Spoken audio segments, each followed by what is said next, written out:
Hello folks, welcome back to Canada's Boxing Channel.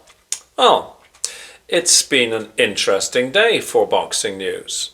In fact, one might even say it's a watershed day for boxing news, as Turki Alalshikh and Dana White and Nick Khan, who of course is instrumental in organising everything associated with the WWE, they are essentially teaming up. So the corporate structure is not entirely clear, but essentially PIF, the Saudi investment fund, is teaming up with TKO Holdings Inc., which is an umbrella corporation for UFC. And they're going to have I suppose, eventually, a new corporate entity that will, and I'm quoting here from a press release that they issued earlier, they are going to be creating a premier platform for both leading boxers and prospects. It is going to be a strategic opportunity to reimagine the sport, i.e. the sport of boxing, on a global scale. Now, as best I can understand it, what we are really essentially talking about is a structured, tiered system within each weight class, which would bring people up, a little bit possibly like in soccer leagues. You know, somebody starts off in a lower division and then the team moves to a higher division, and so on and so forth. You're a sports fan, you'll get it. It's not overly complicated to understand. The object of the exercise is that when people get to the top five, shall we say? Five has been mentioned, I believe, by Dana White, but it could be the top 10, I suppose, that the best would fight the best. And so ultimately, within each division, there would be, instead of what we presently have, a multitude of belts which are of varying caliber, shall we say. One would have, say, for example, the heavyweight division, they would be the champion, the belt, which of course is how it used to be before the proliferation of belts. And so we could, in many respects, revert to the time of the 1950s or 1960s, where the heavyweight champion of the world is universally known as the heavyweight champion of the world. He has the belt. And how one gets to be the heavyweight champion of the world would be by getting to the top of the platform that brings together all the boxers. And so you should, theoretically, at some future time, be able to say, oh, the heavyweight champion of the world is so-and-so, number 2, number 3, number 4, number 5, number 6, and add etc. This, of course, would be a reversion to how it used to be, and it would be quite different to what it is today. We are all fully aware that if we go online to the WBC, WBA, WBO, whatever, we'll have this multitude of fighters. One organization will say that fighter's the top, another will say that fighter's the top. And sometimes, if you look at the lists from each of these sanctioning bodies, you've got 20 fighters, 20 different fighters. There's virtually no crossover. So how can one, as a fight fan, say, well, the 6th best person in the world happens to be that fellow? We can't at the moment.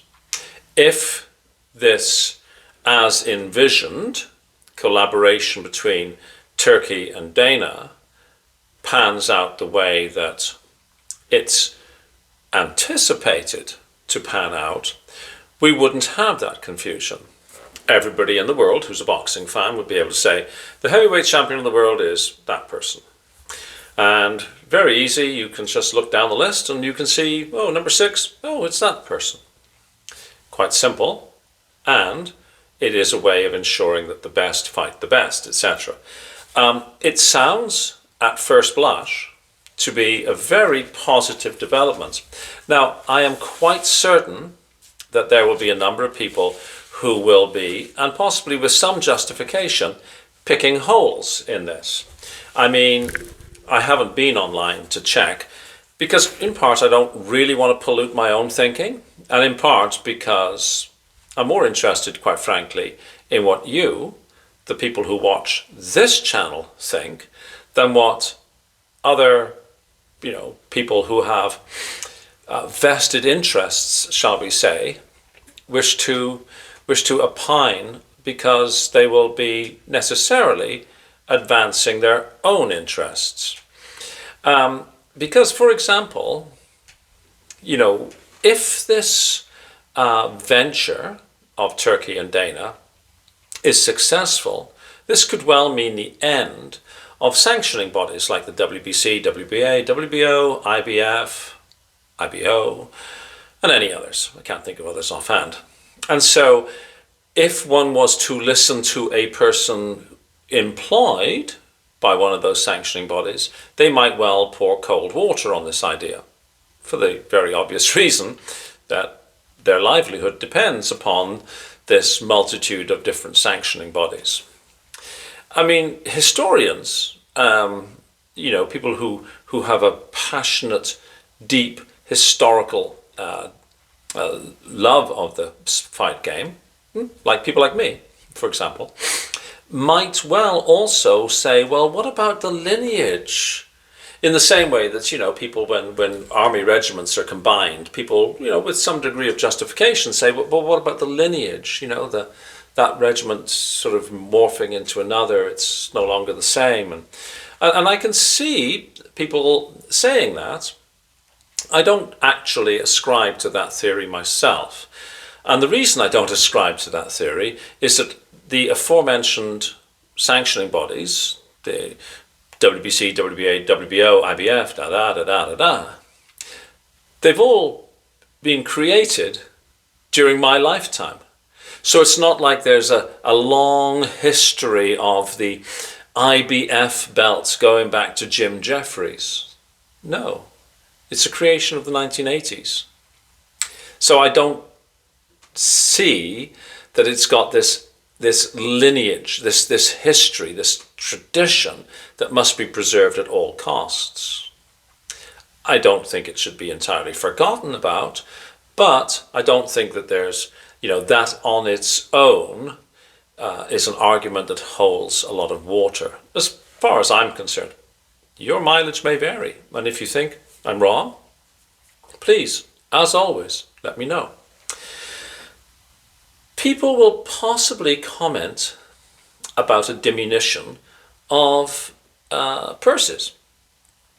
I mean, as we know, the UFC, for example, which isn't the only MMA sanctioning body or corporate entity that is involved, rather, in MMA, there's PFL, Bellator, etc. UFC is sort of the most well-known, and it tends to be, when I use the term, it's sort of interchangeable. It's like I call a vacuum cleaner a Hoover, even though it's simply one brand. People may say that there's going to be a diminution of purses because the UFC does not, generally speaking, pay fighters, its elite fighters, at the same level that elite boxers would get paid. However, there are many boxers who lace up the gloves and take part in regional, even national, and possibly international competitions, who do not get purses anywhere near as high as the famous purses that we hear announced. So I think that there's, that might be a little bit of a red herring sort of argument put out there. And I'm sure that there's quite a lot of sort of lower level boxers who would look at UFC pay scales and say, oh my goodness, I cut my left leg off to get paid like that. With the almost unlimited financial resources available to the Saudis, I'm quietly confident that we're not going to see a reversion to the terrible old days where boxers were essentially, starving to death. I'm not seeing that happening. We might actually also see an increase in overall professionalism, where standards are maintained, standards are set, and a greater structure exists. It's possible. I don't know. This is just my speculation. What I do know is that Turkey has been effusive in his compliments of Dana White, and they've been reciprocated. I mean, it was almost like a little bromance to see those two chaps together.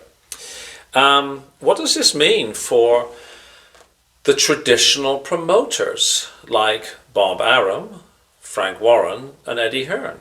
Well, Bob Arum is most certainly on the back nine of his career. I mean, he's in his 90s. So one would imagine that at some point in the not too distant future, he will fade away. Frank Warren is also early 70s, possibly mid 70s, quite likely to contemplate retirement. And as I mentioned on a video I did a few weeks ago, I've often felt that Eddie Hearn, who's got many other irons in the fire besides boxing, of course, might well extricate himself from the rough and tumble of the fight game and, watch darts or ping pong or whatever else he's interested in. None of these chaps are hurting for money, and if all three were to retire tomorrow, this particular fan wouldn't shed a tear. So interesting times, much more to be said about this venture between Turkey and Dana and the WWE. Much more will be written. Much more has to be, organized and designed and built. We're not likely to see a rollout of a new league, I wouldn't imagine, in the immediate future. But we could well see some fights possibly towards the back end of this year being conducted under a new umbrella. And 2026 could be maybe its first full year. I'm sure we'll talk about this again. So let me know what you think in the comments section of this YouTube video. If you like, please share, please subscribe. Most importantly, have a fabulous day. Cheers. See you on the next video. Thank you. Bye-bye.